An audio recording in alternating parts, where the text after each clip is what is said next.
बुलढाणा जिल्ह्यामध्ये अवकाळी पावसाने थैमान माजवलेला आहे। शेकडो हेक्टर शेतीवरचं पीक जे आहे ते या ठिकाणी नष्ट झालं आहे। त्यामुळे आता शेतकरी पुन्हा एकदा संकटात सापडला आहे। आता मी एका ज्वारीच्या शेतामध्ये आहे आणि या शेतामध्ये तिळाचीही लागवड करण्यात आलेली आहे। काही शेतकरी आपल्यासोबत आहेत। काका, मला एक सांगा, कसा पाऊस होतो आणि काय नुकसान झालं आहे? दररोज पाऊस चालूच आहे। आज नाही गड्डा थांबतो आणि पुन्हा डबल येतो आणि आम्ही जे सोंगलं ते पुन्हा वळलं होतं, पुन्हा पलटी मारा, पुन्हा वाळवा, वाळल्यानंतर मग ते पुन्हा आणखी डबल सुरीवर टाका आणि पुन्हा आणखी डबल पलट मारायला गुंडायला गेले। असं 2-4 दिवस तेच चालू आहे आमच्याकडं।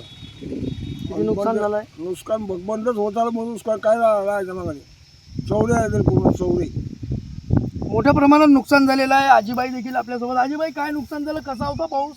दोरच चालू पाणी लय नुकसान झाली। चौरे आले, आम्ही उलट पालट दोरच करतो त्या कावळ्याची।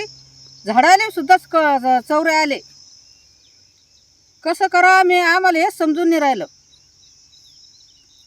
काहीतरी आम्हाला मदत करा सरकारनं। आमच्यावर लय मोठं कर्ज कशाच्या माथं फेडावं आम्ही? दोरच पाणी चाले, दोरच रात्रंदिवस पाणी चाले इकडं। असं संपतो, असे चौरे येतात, असं संपतो, असं पाणी जातं, कावळ्या खालून सगळे चौरे येतात।